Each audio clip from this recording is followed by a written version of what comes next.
Hi everybody, this is Mr. Ege, and in this video today we are going to focus on the assembly of the adjustable wrench. And the assembly has specific features, the constraints that are supposed to be clarified, and so you need to start a brand new drawing from inside the inventor and just call it assembly and put it in the same place, same location, okay, with the rest of the parts.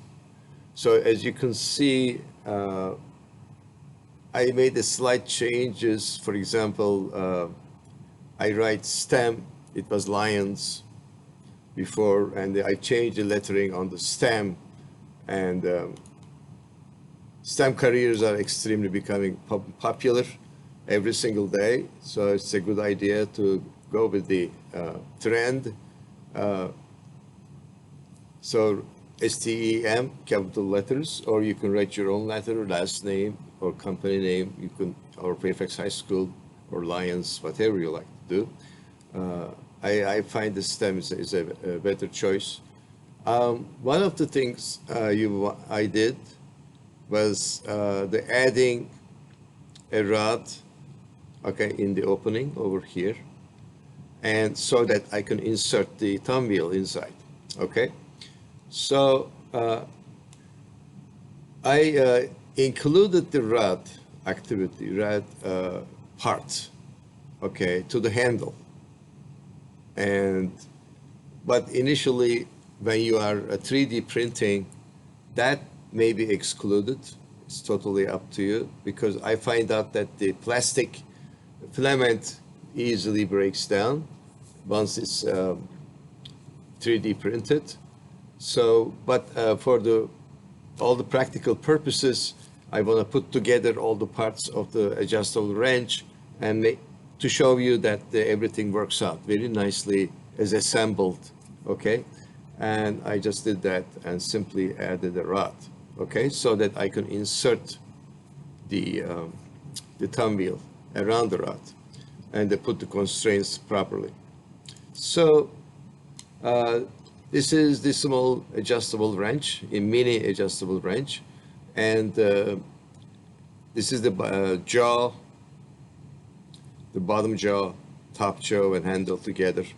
And we have a nice lettering here, okay, spells out stem. We have a thumb wheel that rotates. There's a special constraint for rotation and motion of the bottom jaw. Rotation is connected to the motion of the bottom jaw, okay? Bottom jaw moves up and down, and the thumb wheel rotates around the circular motion. And there is a number for this one, a specific number. You're going to have to use the motion constraint for this. But before I get to that, I want to tell you everything in a order that I created. I modified slightly bottom jaw that the extension of the bottom jaw does not show here anymore. And let me show you how I modified it. I suggest you do the same. And even when it is assembled and constrained and everything, if you double click any part, computer immediately switch to the part drawing of the part that you double clicked. Now, this part, I modified it. This line used to be here, and I modified it in the sketch, and I pushed the line over here because it's not necessary anymore. And this part probably is not needed, and it may interrupt with its own functioning. So I want to maintain this angle over here, this 45-degree angle, okay? So this seems to be, okay, operating better. I pulled this line from here to here. I just want to make sure. And when you're done, also one of the things I did, I pushed, there's a push-pull function. I opened up the distance between each tooth.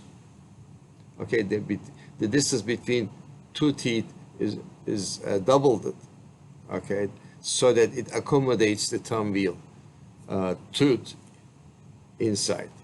okay, better.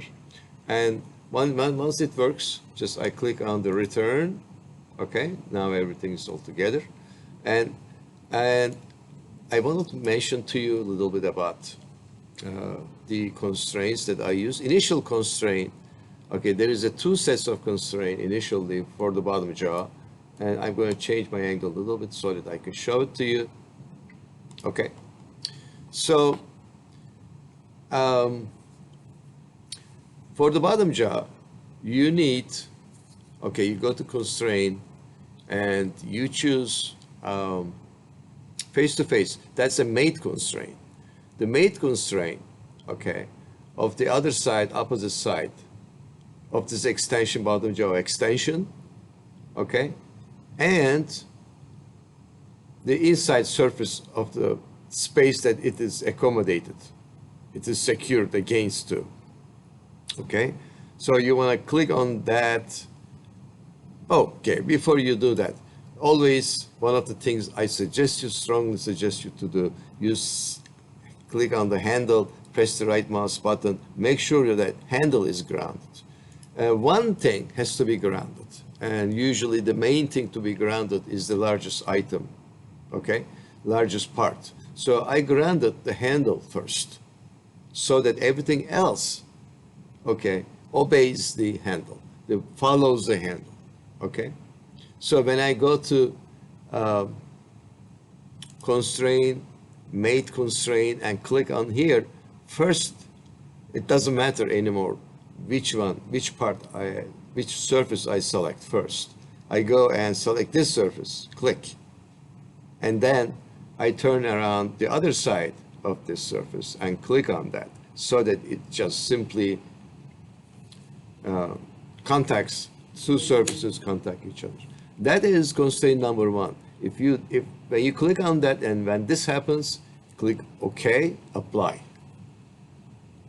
Or the other way, apply and OK. So you're done. But you need at least two constraints, okay? Second constraint will be the flash constraint, the second one, okay? The flash constraint requires you to select, again, this surface and the handle surface, outside surface of the handle. Click here and click here. And if it perfectly matches where it's supposed to be, click apply and then OK. Okay, so we have so far two constraints, but is this good enough? The question is that all we want? No. We want also to rotate this handle, this thumb wheel. You want to rotate this thumb wheel. As it rotates the thumb wheel, the bottom jaw moves up and down in the direction. That takes a special constraint called motion constraint. So you go to constraint, you go to motion constraint, you choose the second one, rotation translation. Okay? And then you choose the thumb wheel and the bottom jaw. Okay? And then apply and OK.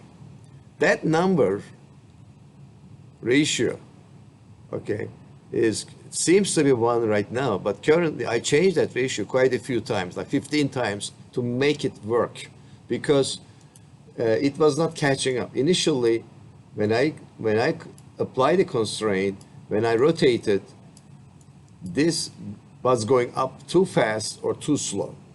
This was not working. So what I did is, I want to show you, give you the number.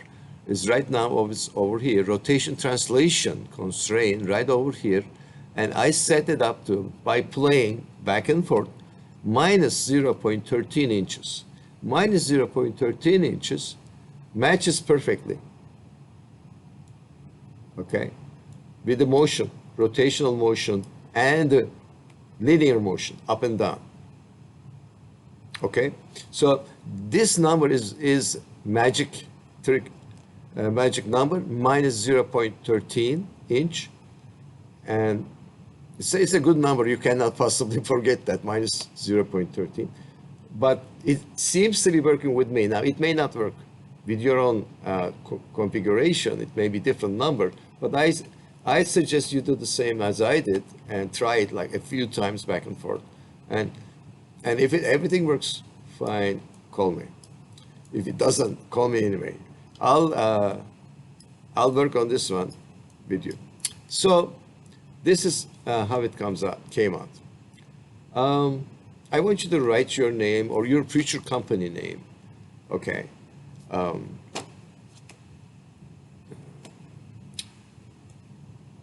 I find out the stem is a better choice. You can write your name in the front or in the back of the handle. If it is too long, don't worry about it. Okay, I put a small wrench,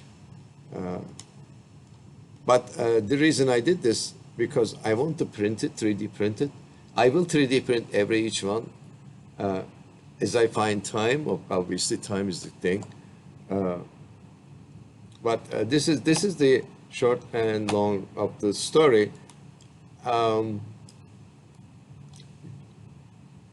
So the question is, when you have got everything done, are you finished? No, not at all. We're just starting here. So we need to create also 3D views, orthographic views to send to the manufacturer. Manufacturers, even this date and time, they still work on orthographic views, projected views, the views, detailed views, cross sections. So if you have done up and came up to this point, please wait for the next video, because I'm going to create in front of your eyes orthographic views of each part and assembly. Assembly orthographic views are different from the part orthographic views. The assembly drawings or manufacturing drawings are they don't have too many dimensions, but critical dimensions only, like length and width and so on. But that's about it, and material information. Assembly drawings are actually very easy. The part drawings, because they require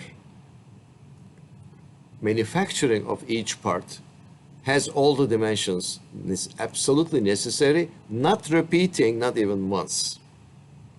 So part drawings are also minimum, as well as the dimensions has to be minimum. And there is something called absolutely no for the repeated dimensions. One dimension should not be repeated twice. And if you want to show the same dimension in somewhere else, just say typical. The second time you repeat it, typical as A or B or whatever. So what kind of drawings do you need after the assembly drawing? Assembly drawing needs front view. Assembly drawing needs the top view, perhaps. But what assembly view needs is a cross-section, linear, longitudinal cross-section. So I'm going to demonstrate that in the next video. Thank you for your time. Let's put it together. Let's assemble all the parts inside the inventor and save your work always. Okay, this is a true engineering work. It's not easy to do it. I understand that. I always talk highly of your resilience, because even the smallest things are when they're assembled, many parts, and they fit together, becomes bigger and bigger and bigger and more complicated. And you are resilient to demonstrate. It takes resilience to solve those minor problems and put together everything in a working order. Now, once it is working in the inventor, and obviously it's going to work in the when it is manufactured, but still there is another stage after inventor, 3D solid modeling and simulation. And next stage is prototype. So prototyping will be done in 3D printer, and if it 3D printed parts fit together and they work perfectly or not, we have to modify it, obviously, each part again. And then the mass production starts after that. So prototyping is one step before the mass production, okay? And simulation animation, inventor simulation animation is a step before that, okay? But ultimately, in order to have the manufacturer, we also should create drawings from each part for the manufacturing with all the dimensions necessary. But still, minimum number of views, minimum number of drawings are essential. Thank you very much.